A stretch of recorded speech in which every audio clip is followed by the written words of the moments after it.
Well, hello and welcome to my latest video. I've been away for a while, as you may have noticed. And there are a few reasons for that, which I won't go into, although some of you know what they are. But I do want to do a video about cycling and mental health. And the first thing I want to say is that the issues that I have had, and in some respects continue to have, are entirely self-inflicted, okay? They are entirely my own fault. I don't blame my upbringing, I don't blame society, I don't blame God, I don't blame anybody else other than myself for getting me into this mess. And I'm not talking about self-harming, I'm just talking about, if you can imagine, you get yourself a big pickaxe and you get yourself a big shovel and you dig a great big hole and then you fill it full of all the kind of shit that you can gather from anywhere, whether it's your own or whether it's anybody else's, and then you jump in it up to your eyeballs. Well, that is kind of the self-harm that I managed to do for myself. But this is about how cycling can assist you in perhaps getting out of that pit of despair or even the pit of shit in which you have fallen into, either through your own actions or perhaps through the actions of others. So what are we talking about here? Well, one of the great things about cycling is that it gives you an opportunity to just be on your own, unless you're cycling with other people, but even then you can be on your own, and to think and just to run over things in your mind. Because if you're a fairly experienced cyclist, or even if you're not, you can kind of cycle on autopilot. You know what you're doing, you know where you're going, you understand about the road users. And so your mind is free, and it is free to wander, or it is free to go down various paths, whatever it is, whether it's to think about your situation or how to improve your situation. Then cycling gives you that solitude in which to contemplate things. And that's very helpful. It also gives you the opportunity to commune with nature. Now, I don't want to sound like, some kind of stop the oil vegan nutter. You can't say nutter, can you? And the stop the oil and vegans are not nutters, by the way. I shouldn't have said that. But it gives you an opportunity to get out in the countryside, to feel the wind in your hair, the spray on your face, to see the fields, to see the trees and the plants, to just be at one with nature. And there's nothing like cycling through quiet lanes out in the countryside, perhaps on a nice, sunny, pleasant, joyful day, to get you back to thinking about what's really important in your life, to get you out of your own head and perhaps into, I don't know, the head of an ear of wheat, if that doesn't sound too crazy. But get out there, get one with nature, and stop thinking about just what's going on in your head. Think about what's going on out there in the great big world.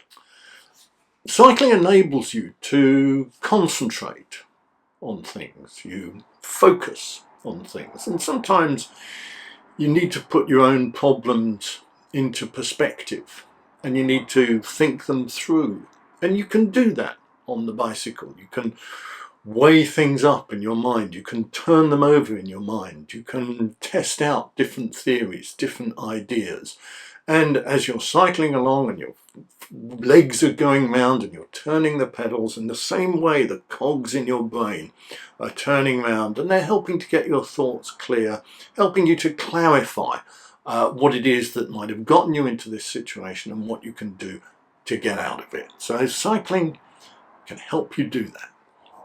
We hear a lot these days about mindfulness, about living in the moment, about not overthinking, not trying to test out different scenarios, just focusing on the moment in hand. And if you're out on your bike and you're cycling, you can just focus on turning those pedals, holding those handlebars, operating the brakes, operating the gears, staying in the moment. You will get wherever it is you want to go, so long as you keep on pedaling.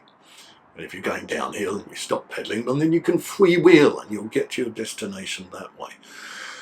But it allows you to be in the moment, just be in that time in your head, not thinking, oh, what if I'd done this, or what if I'd done that, or should I have done this, or should I have done that? Just be for that moment, and that moment after the next, and that moment after the next, but focus on those individual moments.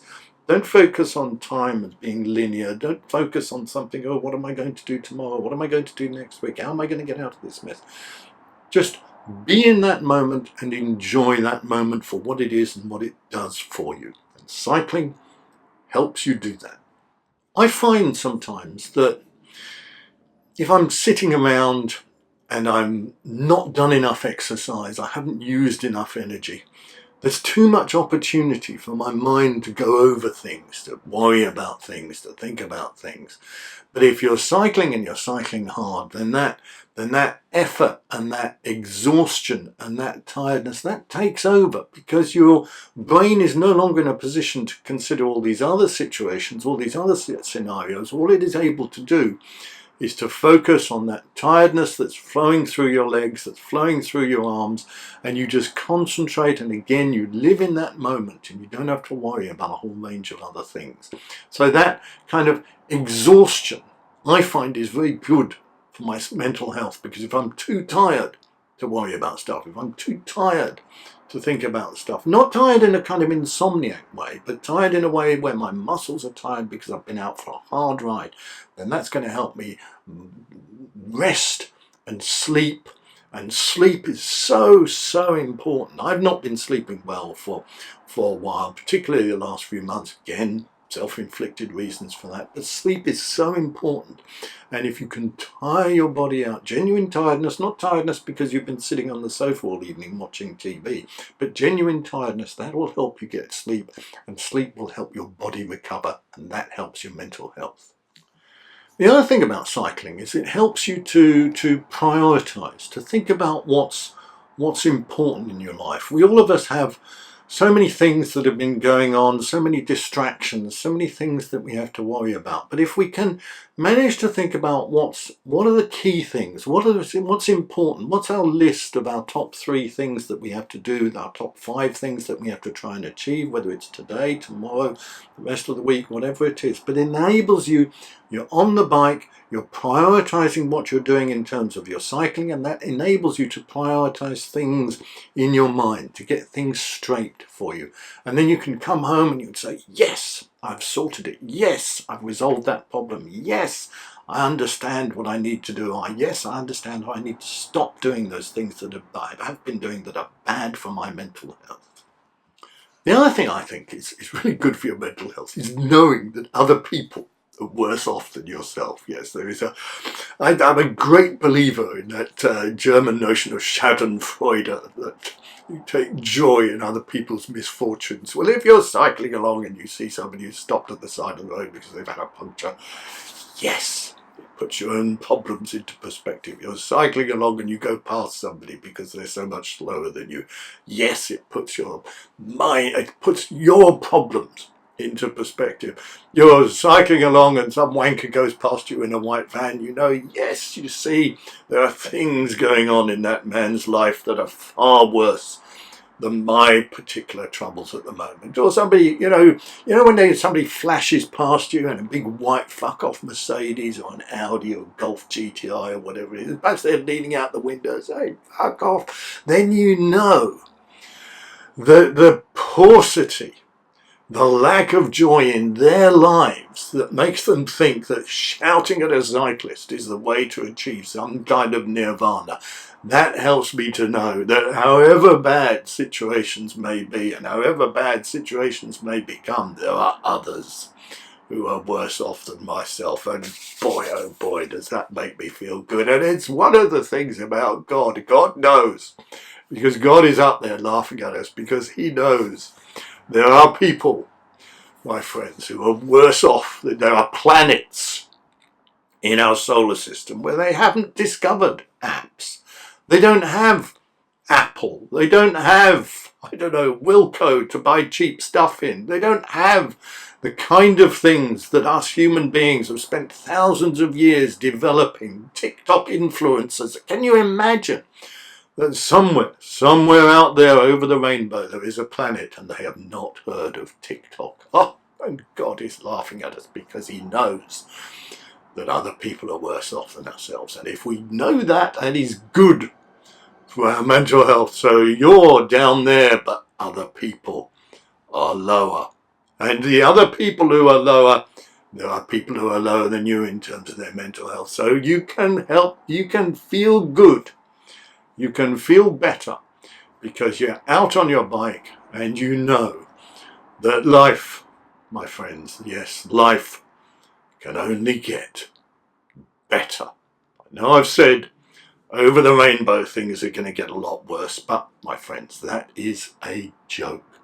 Believe me, over the rainbow things are going to get a lot better. So I suggest if you don't have a bike, get a bike, go for a bike ride, improve your mental health, improve your life, bring some joy back into your existence, and watch my videos. Thanks for watching.